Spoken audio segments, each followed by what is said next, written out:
Doctor पंडित काशीनाथ मिश्र जी आज हमारे बीच में हैं। सबसे पहले उनका हृदय की गहराइयों से बहुत बहुत स्वागत है। सनातन धर्म को लेकर जनजागरण और देश के कोने कोने तक जगन्नाथ संस्कृति का प्रचार कर रहे आदरणीय परम पूज्य पंडित जगन्नाथ काशीनाथ मिश्र जी अभी हम सभी पत्रकार साथियों से बातचीत करेंगे और ये बताएंगे कि किस तरह से 600 वर्ष पूर्व भविष्य मालिका जो कि ताड़पत्र से आज हिंदी अनुवाद करके देश और विदेशों के कोने कोने तक उन्होंने पहुंचाने का काम किया है, वो खुद ही अपने मुखारबिंद से बताएंगे कि क्या भविष्य मालिका है और किस तरह से कलयुग और सतयुग का जो परिवर्तन होने जा रहा है स्वयं अपने मुख से आप सभी से बातचीत करेंगे। जी सभी को जय जगन्नाथ। हरियाणा के पवित्र धरती रिवाड़ी पर आप सभी को विनम्रता के साथ हमारा प्रणाम। आज धर्म प्रचार के लिए हम यहाँ 7 दिन भागवत कथा और भविष्य शास्त्र का कथा के विचारधारा में यहाँ कार्यक्रम हो रहा है।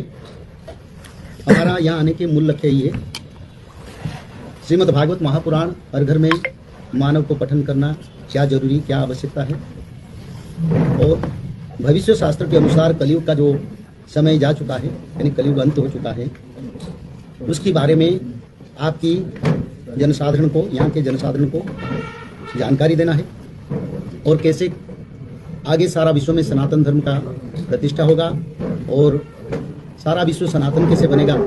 जो जगन्नाथ संस्कृति के जो पुस्तक है भविष्य मालिका पुराण उसकी प्रचार भी करना है। 2032 तक सत्ययुग का आगमन होगा और उससे पहले सारा विश्व में एक सामाजिक, आध्यात्मिक और मानविक स्तर में नैतिक और आचरण, उच्चारण, विचारधारा में बहुत कुछ परिवर्तन का समय ये समय लेके आया है। तो ये जो 7 साल करीब करीब बचे हैं ये धर्म विचारधारा के सिवा मानव सभ्यता का रक्षा संभव नहीं है। तो इसीलिए भविष्य शास्त्र को यहाँ हम प्रचार भी करते हैं। यहाँ के जनसाधारण आध्यात्मिकवादी है, अच्छे हैं, शाकाहारी भी है, ये हमको थोड़ा पसंद होता है क्योंकि शास्त्र के अनुसार जीव से दया और भगवान से विश्वास धर्म का प्रतीक होता है। और भविष्य शास्त्र के अनुसार ये समय में विश्व युद्ध भी लगेगा। जो आज सारा भारत में भविष्य शास्त्र प्रचार होता है जगन्नाथ महाप्रभु की कृपा से इसका हिंदी, उड़िया, अंग्रेजी करीब करीब इंटरनेशनल सभी लैंग्वेज, जातीय स्तर में सभी विचार रीजनल लैंग्वेज में उसका अनुवाद हुआ है और ऑनलाइन में फ्री में उसका अवेलेबल है। जो लोग चाहते हैं उसको ये भी अनुसरण करते हैं और इसी विचारधारा में त्रिकाल संध्या का प्रचार हम करते हैं, भागवत पठन करते हैं, हर घर में हवन कार्यक्रम करना, अग्निहोत्र यज्ञ जो लुप्त हो गया संसार में जिस कारण आज मानव दुखी है तो उसका भी हम प्रचार करते हैं। सारा भारत विश्व में घूम घूम के ये कार्य विश्व सनातन भागवत प्रचार समिति के माध्यम से ये कार्य हो रहा है और भगवान का कृपा है ये कार्य भक्त लोग भी सहयोग कर रहे हैं, आम जनसाधारण भी सहयोग कर रहे हैं, कार्य आगे बढ़ रहा है। सभी को धन्यवाद। जय जगन्नाथ। महाराज जी, जैसे आपने कहा कि अभी कलयुग खत्म होने वाला है लेकिन कलयुग तो लगभग 5,28,000 या 4,28,000 वर्ष का है, तो अभी तो काफी समय है। आप कह रहे हैं 5-7 साल में कलयुग खत्म हो जाएगा, तो उसका क्या आप कैसे कहेंगे कि भाई कलयुग खत्म हो रहा है? देखिए हमारा श्रीमद् भागवत महापुराण के अनुसार और अष्टादश पुराण शास्त्र में कलयुग का आयु को 4,32,000 के विचारधारा है, पर 4,32,000 कलयुग को भोग नहीं होगा क्योंकि मनुष्यकृत पाप 32 प्रकार पाप जो भविष्य शास्त्र में लिखा है। ये जो भविष्य शास्त्र है ये पहले ताड़पत्र के लीप पर लिखा हुआ था और उसका उड़िया में कुछ कुछ जगह पर साधु संतों ने छोटे छोटे अनुवाद भी किए, पर उस सारे को इकट्ठा करके हमने उसको भविष्य मालिका पुराण के रूप में हिंदी अलग भाषा में भारत की और इंटरनेशनल लैंग्वेज में रचना किया है। इस शास्त्र में कलयुग को 4,32,000 भोग नहीं होगा और मात्र कलयुग को 5,000 वर्ष भोग होगा ये लिखा है। श्रीमद् भागवत महापुराण में भी इसका प्रमाण है क्योंकि भागवत महापुराण में ये लिखा है जैसे समय, क्योंकि देखिए शास्त्र इंटरकनेक्टेड है, एक शास्त्र को पढ़ने से हमको पूरा फल, पूरा पूर्ण तत्व, पूर्ण विचारधारा नहीं मिलेगा। जो भविष्य शास्त्र में लिखा है ये भी हमारी भागवत महापुराण के 12 स्कंद के 2य अध्याय में रचना है और 24 नंबर श्लोक में यथा चंद्र तथा सूर्य तथा तिस्य बृहस्पते एक रासो समेष्यन्ति तदा भवति कृतम ये लिखा है। इसका अर्थ रवि, चंद्र, बृहस्पति जिस दिन पुष्या नक्षत्र पर एक समय एक क्षण में एक राशि पर अवस्थान करेंगे उसी दिन कृत युग यानी सत्ययुग आएगा। तो ये 1942-43 में ऐसा योग पड़ा है और ये योग भागवत महापुराण के विचारधारा का स्पष्ट रूप से प्रमाण करता है सत्ययुग का आगमन का। हाँ, सत्ययुग का आगमन जैसे कलयुग का निर्माण संपूर्णता आने के 5000 वर्ष लग गया, इसे तोड़ने के लिए भी 100-150 साल लगता है। इसी विचारधारा में भविष्य शास्त्र उसको प्रमाण करता है 5000 वर्ष, और 1942-43 में जो संयोग पड़ा सत्ययुग का आगमन का, उसका प्रमाण इसका प्रमाण एक होता है। दूसरा मनुस्मृति एक ग्रंथ है जिसमें चतुर्युग के बारे में गणना है, और मनुस्मृति शास्त्र में भी वही लिखा है। पर उन्होंने मनु ने जो शास्त्र लिखे, देखिए हमारा धरती पर जितने शासक करते हैं उनके ऊपर एक शासक है जो भगवान ने उनको अपॉइंटमेंट किए हैं, उनके नाम मन्यु है, वैवस्वत मन्यु। 7वें मनवंतर में अभी वैवस्वत मनु शासन करे। उन्होंने अपने पुस्तक में लिखे हैं कलयुग का आयु 4,32,000 है, पर कलयुग को मात्र 4,800 वर्ष भोग होगा। इसमें शुल्क में लिखे चतुर्जाहु सहस्राणि वर्षाणम तत्कृतम युगम तस्य तावति संध्या संध्या संश्च तथा विध। इसकी अर्थ ये 4000 वर्ष युग संध्या 400 वर्ष, पूर्व संध्या 400 वर्ष, कलयुग को 4,800 वर्ष भोग होगा। अभी 5,127 साल जगन्नाथ पंजिका के अनुसार हो चुका है।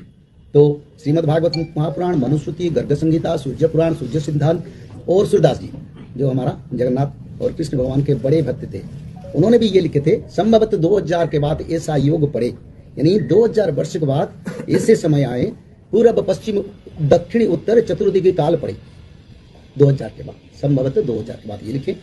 अकाल मृत्यु जग माही व्यापी प्रजा बहुत मरे, दुष्ट दुष्ट को ऐसे काटे जैसे काट जरे, यानी ऐसे सांप्रदायिकता वार मनुष्य का विनाश होगा। उन्होंने लिखे सहस्र वर्ष तक सत्ययुग बीते पुनी जगदीशा फिरे, यानी 1000 वर्ष सत्ययुग बीतेगा, जगदीशा यानी कल की आएगी। उन्होंने भी लिखे, भविष्य शास्त्र में लिखा है, भागवत में लिखा है, गर्ग संहिता में लिखा है, मनुस्मृति में लिखा है। पर शास्त्र का प्रचार विद्वानों के द्वारा नहीं हो रहा है, इसलिए हम जगन्नाथ के तरफ से आए हैं ताकि मानव सभ्यता को इसका जानकारी दें। जो शास्त्र वो सत्य है, वो भगवान की दी हुई वाणी है, इसमें परिवर्तन नहीं होगा। तो उसके बहुत प्रामाणिक तत्वों के साथ भविष्य शास्त्र में लिखा गया, जब जगन्नाथ मंदिर से ध्वजा गिरेगा तब कल के अवतार होंगे, जब जगन्नाथ मंदिर से पत्थर गिरेगा तब कलयुग का अंत होगा, ये सब लिखा था। और जो जो लिखा था वो सब प्रमाण हो चुका है। इसलिए प्रभु जगन्नाथ जी भी उड़ीसा से आए हैं, और यहाँ हम मानव को ये जानकारी देना चाहते हैं, आप कलयुग नहीं है, सत्ययुग आगमन हो रहा है। आप लोग तप सूच दयादान या सत्य सूच दयादान को पालन करें, हर घर में हवन कार्य करें, सुबह अग्निहोत्री यज्ञ का, और उसके साथ साथ त्रिकाल संध्या जो ब्रह्म कर्म है, ब्रह्म तत्व, उसको करके आप सत्ययुग का मानव सदाचारी मानव बने। क्योंकि समय नहीं, बहुत कुछ बीमारी आएगा आगे, और विश्व युद्ध भी होगा, प्राकृतिक आपद आएगा, सूखा पड़ेगा 6 साल, 2028 से सूखा पड़ेगा 6 साल तक, खाने को नहीं मिलेगा, 15 दिन में भी भोजन नहीं मिलेगा। ऐसे समय आ रहा है, लोग महीने महीने तक खाने को नहीं पाएंगे। तो धर्म के सिवा और कोई रास्ता नहीं है। तो इसीलिए इसका प्रचार होना चाहिए। भगवान ने इसके लिए भक्त लोगों के लिए लिखे थे, मनुष्य का उद्धार के लिए लिखे थे। उस उद्धार धारा को हम प्रचार के लिए आए हैं और भागवत का प्रचार करते हैं, क्योंकि ये शास्त्र में भी लिखा है हर घर में भागवत पठन होगा। जब तक सभी घर में भागवत पठन नहीं होगा तो मानव सभ्यता का रक्षा संभव नहीं है। तो इसलिए उसका भी प्रचार करते हैं।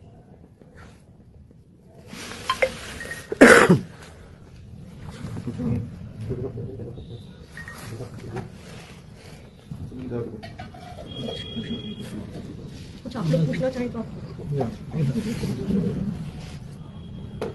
पंडित जी, बात एक है, सारी चीजें ठीक है, सूखा पड़ेगा तमाम चीजें होगी, तो मानसिक रूप से दिक्कत भी जो आ रही है, लगातार देखने तरह के मामले सामने आते हैं, आप देखते हैं, इस मानसिक विकट को कैसे दुरुस्त करें, क्या करना चाहिए लोगों को ताकि ठीक हो सके? देखिए, पहले मैं ये बताना चाहता हूँ मानसिक विकृति का कारण क्या है। उसका कारण यही है, अभी जो ग्रह नक्षत्र का स्थिति था कलयुग में, उसमें बड़ा परिवर्तन हो रहा है, और ग्रह नक्षत्र अपना स्थिति पर ठीक स्थान पर नहीं है। पंचभूत 10 दिक्पाल अष्ट वसु धरती को पालन नहीं कर रहे। बारिश के मौसम में इतने बारिश होता है जो भगवान और हमारा आध्यात्मिक नियम नहीं है। खेती नष्ट होता है, बादल फटने वाला बारिश होता है, उन्हें कंट्रोल करने वाले कोई नहीं है। सारे स्वर्ग के देवता धरती पर आ चुके हैं, और इस समय लोगों का मेमोरी फेल हो रहा है। छोटे छोटे बच्चे बच्ची, ये सत्ययुग आगमन का संकेत। जब युग परिवर्तन होता है तो मनुष्य विचलित होता है, हर घर में द्वंद्व, विशृंखला, मानसिक अशांति। जितना रोजगार करो उसमें कोई संतुष्टि नहीं है, और हर समय मनुष्य का इच्छा शक्ति इतना बढ़ जाता है, कोई सुखी नहीं है। तो ये युग परिवर्तन का कारण है, लोगों का मेमोरी फेल हो रहा है। देखो, अभी एक बात कहूँ, 2 मिनट के बाद उसको आप नहीं बता पाएंगे, क्योंकि अभी देखो हमारी जो ब्रेन, हमारी जो शरीर, धरती, सूर्य, चंद्र, ग्रह, नक्षत्र, जलवायु, ये देवताओं के द्वारा परिचालित होता है। अब तो देवता लोग जन्म हो गए तो पालन कौन करेगा? कोई गाड़ी चलाने वाला ड्राइवर नहीं, तो गाड़ी का दिशा इधर उधर होगा। अभी समय ऐसा है, क्योंकि इंद्रदेव भी धरती पर जन्म हो चुके हैं, तो वो अगर जन्म हो गए तो देवता को कौन कंट्रोल करेगा? तो ये समय बड़ा परिवर्तन के समय, ये 6-7 साल ऐसा होगा, उसका बाद परिवर्तन होगा। अगर कोई मानसिक शांति चाहते हैं तो त्रिकाल संध्या, भागवत पठन और माधव नाम भजन करने से, मेरे विचारधारा से, इंद्रियों का दमन होकर मनुष्य सुख शांति को प्राप्त कर सकता है। ठीक है।